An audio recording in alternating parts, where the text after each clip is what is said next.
जय भीम, जय भारत, जय संविधान, जय मंडल।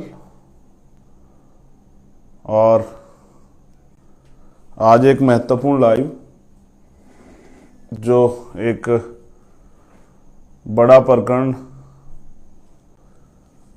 राजस्थान में जिसकी पूरे देश में चर्चा है, और देश में नहीं, मेरे जरिए पूरी दुनिया में के जो का मीडिया है उनके से मेरी इस विषय पे बात हुई।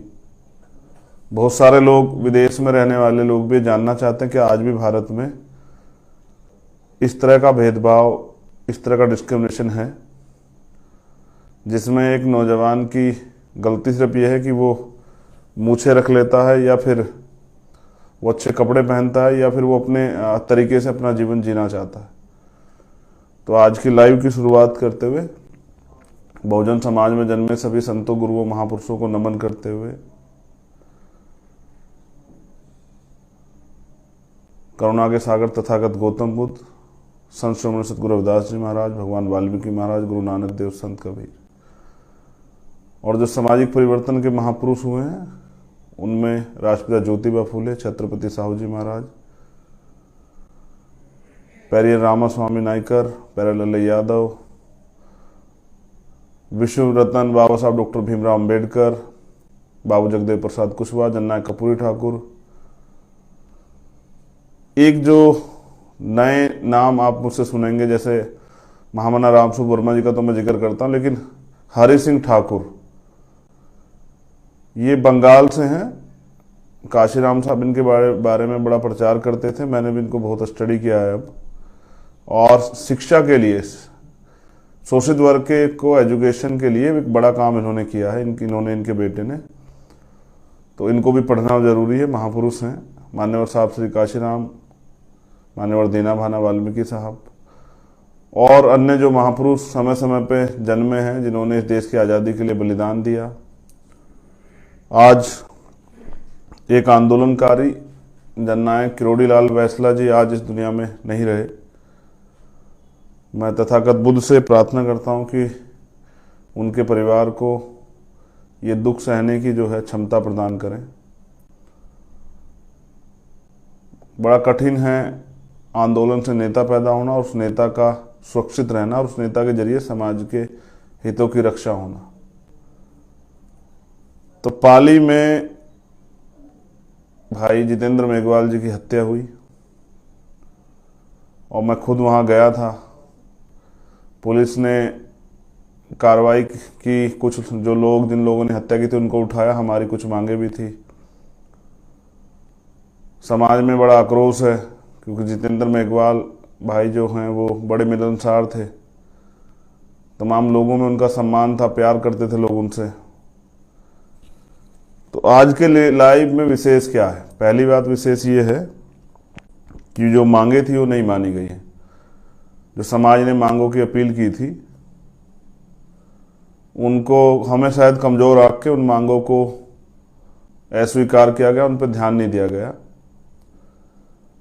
जैसे हमारी मांग थी कि परिवार को मुआवजा दिया जाए, प्लस परिवार के एक व्यक्ति को सरकारी नौकरी दी जाए। वहां की कुछ बातें और आपसे शेयर करूंगा, लेकिन ये कोई बड़ी मांग नहीं थी और ये जायज मांग थी, क्योंकि जितेंद्र मेघवाल हत्या का जिम्मेदार नहीं था कि उस अधिकारी नहीं था कि उसकी हत्या की जाएगी। जब एक परिवार अपने बच्चे को पाल पोस के बड़ा करता है, उसके साथ उस परिवार के सपने होते हैं, और वो सपने सिर्फ वो लड़का या वो बेटी और बेटा नहीं देखता है, उसका परिवार भी देखता है। उसकी बहन, उसकी माँ, उसकी भाभी, उसके पिता, उसके ताऊ, उसके चाचा, सब लोगों के सपने होते हैं कि ये बेटा जिसको हमने पाल कर तैयार किया, सब लोगों से जुड़ा होता है। एक जिंदगी बड़ी लंबा समय होता है पैदा होने के बाद, और जब आप एक यंग नौजवान हो जाते हैं 24-25 साल के, 30 साल के, तो एक लंबा समय बीतता है, एक लगाव होता है। सब लोगों को ये विश्वास होता है कल ये आदमी तरक्की करके आगे बढ़ के हम लोगों के जीवन में बदलाव करेगा, और उस बदलाव को कोई सिर्फ किसी जातीय दम में या और किसी अन्य कारण से उसकी हत्या कर देता तो उस परिवार पे क्या बीतती है। हमारी जो मांगे थी वो जायज मांगे थी, क्योंकि किसी को अधिकार नहीं कि वो किसी की हत्या कर दे। और फिर सरकार यही है कि सरकार काम होता है कि पीड़ितों की सुनवाई करे। तो आंदोलन इंतजार करके सरकार के आंदोलन तय किया गया। आंदोलन 2 तारीख से शुरू होगा।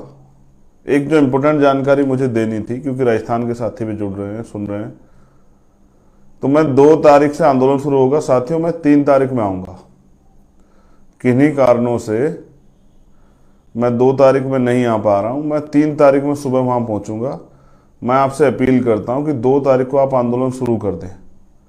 और ये आंदोलन ऐसा नहीं है, अब हमने तय किया है कि अगर हम अपने परिवार को न्याय नहीं दिला पाए तो हमारे संघर्ष करने का कोई फायदा नहीं। तो हम लोग आके वहीं बैठेंगे। जिला मुख्यालय पे यह अनिश्चितकालीन आंदोलन चलेगा। 2 तारीख इसलिए तय की गई, रखा जाता तो ये 3 तारीख में, क्योंकि 2 अप्रैल एक ऐसा बड़ा दिन है, 2 अप्रैल 2018 को SC/ST एक्ट को बचाने के लिए एक बड़ा आंदोलन हुआ था देश में। और बहुजन समाज के जो नौजवान हैं, जो गुलामी स्वीकार नहीं करते हैं, जिन लोगों ने गुलामी को नकार दिया है, जो लोग स्वाभिमान सम्मान का जीवन जीना चाहते हैं और जो अधिकारों के साथ जीना चाहते हैं, अधिकारों से वंचित होकर नहीं, उन लोगों ने बड़े पैमाने पर भाग लिया। और लगभग 17 से 18 नौजवान साथियों की जान गई। बड़ी संख्या में मध्य प्रदेश, उत्तर प्रदेश, पंजाब, उत्तराखंड, हरियाणा, राजस्थान, बड़े पैमाने पर आंदोलन हुआ। छत्तीसगढ़, ऐसा आंदोलन जो ना किसने देखा था ना सुना था। पहली बार शोषित वर्ग ने बताया कि वो अपने दम पे इस देश में भारत बंद बुला के बंद भी कर सकता है। और ये जो मनुवादी लोग हैं उनको ये पसंद नहीं आया। उन्होंने उस आंदोलन में हिंसा करा दी, क्योंकि हम तो मजबूर होकर निकले थे घरों से। बहुजन समाज के लोग तो मजबूर होकर निकले थे घरों से, खुशी से नहीं निकले थे, कोई सुनवाई नहीं हो रही थी। और इतना बड़ा आंदोलन था कि पहली बार ये तानाशाही केंद्र सरकार झुकी। सबसे पहले अगर कभी झुकी थी तो उसी आंदोलन पे झुकी थी। मैं जेल में था, राशुका मेरे ऊपर लगी हुई थी, और जब मैंने देखा कि निर्दोष लोगों पे झूठे मुकदमे लगा उनको जेल भेजा जा रहा है, तो मैंने ये समझा कि जेल से मैं कर क्या सकता हूँ, बेबस आदमी क्या कर सकता है जेल के अंदर से। तो मैंने एक पत्र लिखा इच्छा मृत्यु का, महामहिम राष्ट्रपति जी के नाम। फिर मेरे साथियों ने मुझे समझाया कि नहीं, वो भी चाहते हैं कि आप लोग मर जाएं और आप भी चाहते हैं कि मर जाएं, तो ठीक है, उनका तो कांटा निकल जाएगा। तो इच्छा मृत्यु से कुछ नहीं होगा, आप लड़िए। जेल से भी लड़ना चाहते हैं तो भगत सिंह के तरीके से लड़िए। तो मैंने जेल में भूख हड़ताल शुरू की और 6 अप्रैल से 13 अप्रैल तक मैं भूख हड़ताल पर रहा। लेकिन सरकार और सिस्टम के लोग ये कहते रहे कि वो तो खाना खा रहे हैं, तो तीनों टाइम खाना खा रहे हैं, 3 सब्जी खा रहे हैं, 2 सब्जी। मैं अखबार का भी कोई पढ़ा करता था तो मुझे बड़ी हंसी आया करती, किस तरह से किसी के संघर्ष का मजाक उड़ाया जाता है। प्रशासन ने मेरी मुलाकात बंद कर दी। एक दिन माँ मिलने के लिए आई जेल, और वो जूस लेके आई, तो मैंने मुलाकात बंद थी, फिर भी मीडिया के लोग आए तो सरकार को लगा, मतलब प्रशासन को, कि अगर आज आमने सामने पे इनकी माँ नहीं जा पाएगी तो सवाल खड़ा होगा।